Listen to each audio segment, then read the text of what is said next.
Hi everyone, Jason here from Fireball Tool, and we're here to do another build today. And as you can see, it's a Sawhorse. Highly sought after on the job site. I actually have the other match to this one, and every time I go to use it, somebody's already using them. And this Sawhorse actually came out of some necessity. Doing some remodeling in the house, and we needed to be going up elevators and going down hallways, and you guys know fixed Sawhorses always pose a big problem with that. I came up with this, and so there was a few requirements. For one, it had to be very lightweight because I want to be able to carry two Sawhorses at the same time. Second, it needs to be very strong. I want to be able to hold up to 500 pounds or more each, so 1,000-pound capacity. I want it to be of a hybrid construction, wood on the top, steel on the bottom. I like a taller Sawhorse. It seems like every Sawhorse that's out there is just too stinking short. So this one's measuring at about 37 inches. I like a Sawhorse anywhere between 36 to 38 inches tall. If I want to work off the back of my tailgate of my pickup truck, this is closer to the height of a tailgate instead of those short ones where your material is might be going at an angle. So having a taller Sawhorse is mandatory. So this is version 1.0, and I'll walk you through some of the details here. The first thing, as you can see, is it folds up. Okay, it does this by a piece of 1-inch hot rolled electric weld tubing inside a piece of 1.25 inch DOM tube, and DOM stands for drawn over mandrel. The DOM tube doesn't have a weld inside of it, so basically using this like a bushing or a pivot joint. Here's our little tabs that the 2x4 screwed into, so when this thing gets wore out we can replace it. And this is another part of the magic. This is what holds the spread at a certain distance. At the time I was building these, I didn't have what I really wanted to use, so I just kind of came up with something, and I had this 1/8 inch cable, and I had some of those punch dropped outs from the shear, and I just drilled a hole through there and welded up the end so the cable was permanently fastened.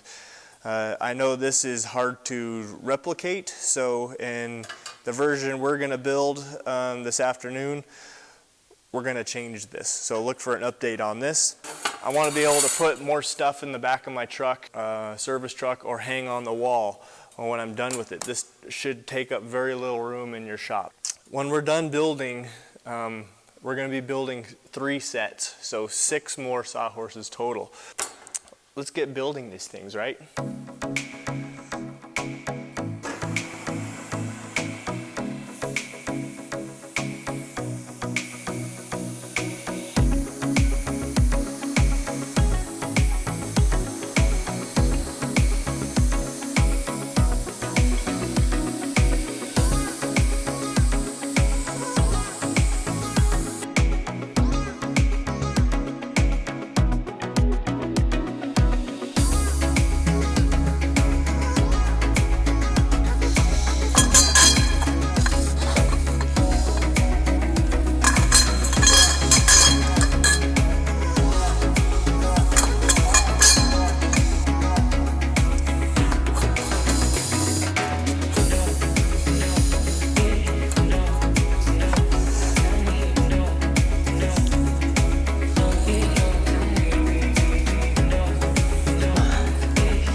This is one of my favorite tools in the shop, the Amoeba German automatic bandsaw.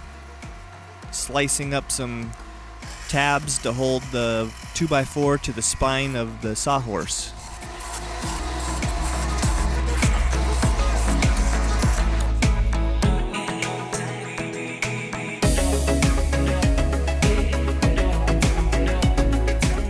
Not worried about deburring anything at the moment. We're using this aluminum rod just to take up all the slack in between all the pieces so that we can clamp everything nice and tight. Just eyeball the holes, no need to lay out. This isn't a very critical dimension here.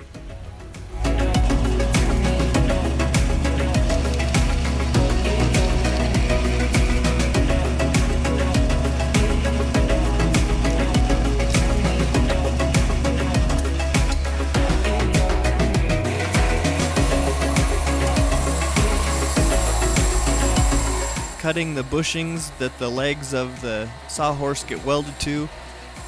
The Miba is a pretty accurate machine. It's holding a tolerance of plus or minus 5/1000ths of an inch on these tubes, so overall I'm pretty impressed with it.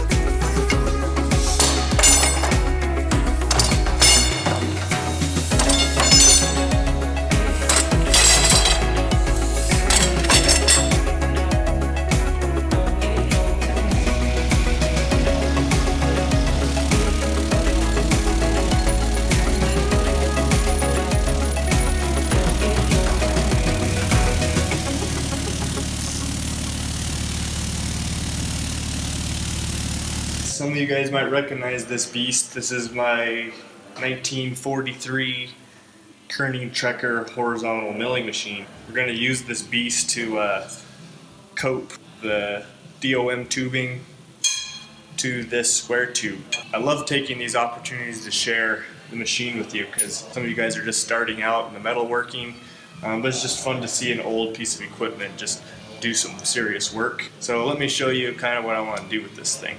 Okay, so what we're going to do is I'm going to put this end mill up into the machine and we're going to run the piece of tubing right into the side of it and we're going to cope it. Okay, this is a R8 collet that goes into a knee type milling machine, and about the largest size that you want to go in here is probably about a 7/8. Okay, that's where this is its limitation on a normal little knee mill, where this beast can handle stuff like this. Look at that. This is a 2-inch end mill. Someday maybe we'll do some work with this thing, but running 10 horsepower, we got some serious metal moving power. So let's throw the little end mill in here and let's hog some material.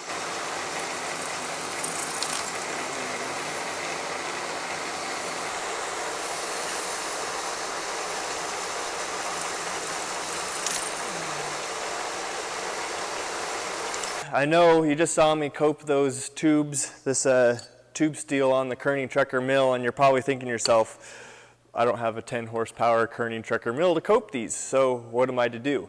Here's another option, and we're going to do this all on the vise and make a nice tidy little seam here. And you can see, I think anybody should be able to weld that, and it actually looks pretty nice. So I'll show you how to do it. First, we're going to start with some pieces of angle iron. These are going to be like vise jaws, and I just welded a piece of 1/2-inch hot rolled round, and that measures 1.5 inches by 1/2, and I put a little radius on here so that when we go to clamp this in the vise, it leaves this nice smooth transition in here. Basically what we just do is we set these little vise jaws up in this vise here. We center them up to each other, and you're going to probably want to practice with this a couple times, so cut yourself some samples. And what I like to do is get a little squeeze on it, just enough to where it stays there, and then eyeball it looking over the top and just center it all up in there. And you can see I'm close to the full depth, and then what we just do is we just give it a squeeze. You can see how fast this is,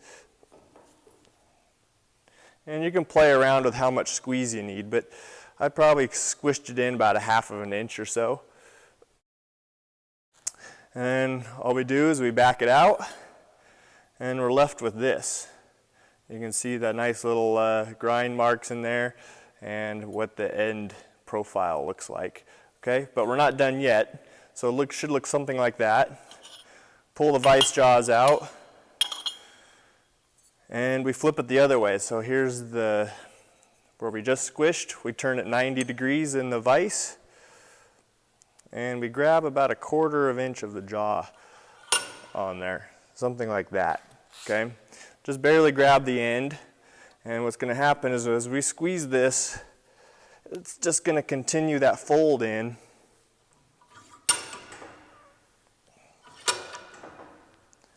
And use your discretion on how much you want to squeeze. This just comes with practice. And when we're done, we're left with something like that. And if you feel that it's not enough, we can put it back in the vise and squeeze it again. Okay, now let's go a little bit more.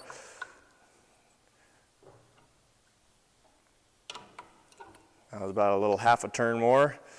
And as you can tell, that's what we're left with. Okay, so you can cut all your tubes to the exact length you need, put a little squeeze on them. You saw that took just literally seconds to do. You get better at it as you go through there, and then you'll weld all the way around. I left this one open just to show you how the fit looks, and that's what you do if you don't have a Kerning Trekker 10 horsepower milling machine. All right.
All the material is cut, holes are drilled, ready to walk you through the assembly.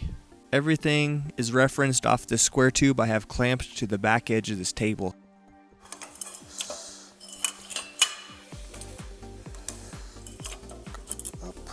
We have spacing between the legs so that if you don't do it this way and the legs get a little twisted, this assembly will still close.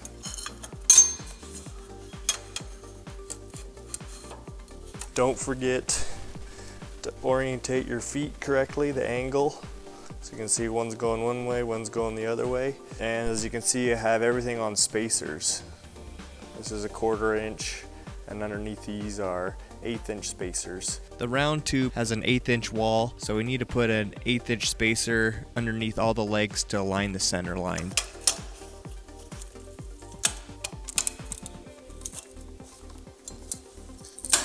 Clamp the mega square with this bar across there, because if you were to clamp on this diaphragm, you might end up distorting the sides. So use a spreader bar there.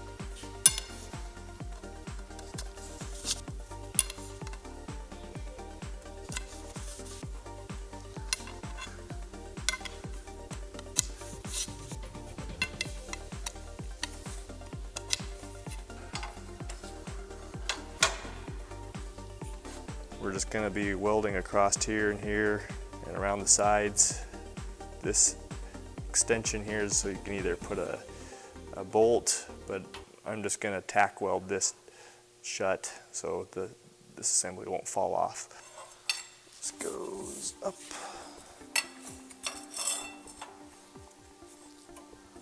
And also remember that the holes get positioned this way instead of up and down.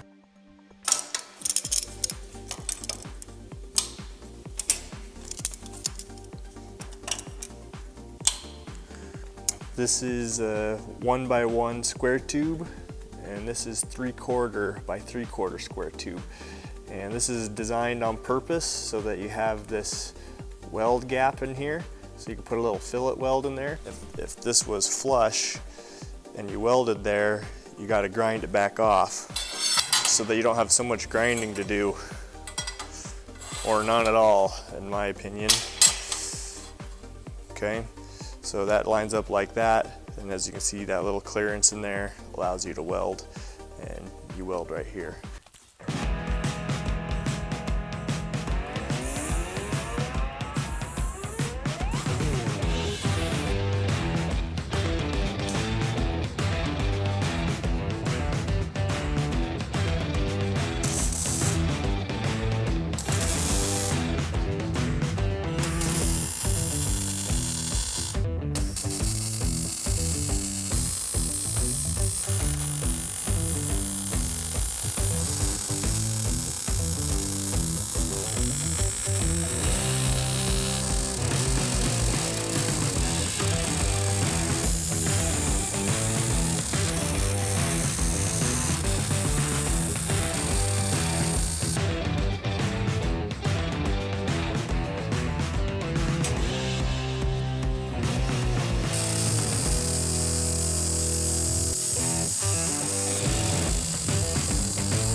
We're about ready to put the chain on here, and I've switched from a cable to a chain for a couple different reasons. You can find this at Home Depot or any of your hardware stores. This is basically just a swing set chain, and this actually has a load lifting rating of I think about 250 pounds. And what I don't want you guys to use is use this stuff, jack chain. As you can see, not for overhead lifting, 29 pounds working. This is electrical stuff for it's actually open-ended to where that could potentially fail. I cut my lengths pieces here on the little shear, and it measures roughly 22 inches from the end of eye to the end of eye. And I'm using this 1/4-20 hardware that measures 1.25 inches. Put a washer on the end of it here, thread it through the eye, and we'll bolt it in. And we don't need another washer on that side, we'll just use a lock nut. And the lock nut's important because we want it to be snug, but we're gonna tighten the lock nut, but we're not gonna cinch it down. We want a little bit of slop in here. And we just stretch over to this other side here, make sure our chain's not twisted. Okay, real easy. Just get it to where the threads are locked on the nut. Now, you remember when I told you about those holes being offset when I showed you before? Here's why. Look at that. So now the chain can swing past itself and the framework can close. The length of the chain's perfect, it's not dragging on the floor. You could probably even hang it off some hooks or something off this too.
Doing a load test with 2,000 pounds on these things. These sawhorses will never see this kind of load, but it's always fun to test its max capacity.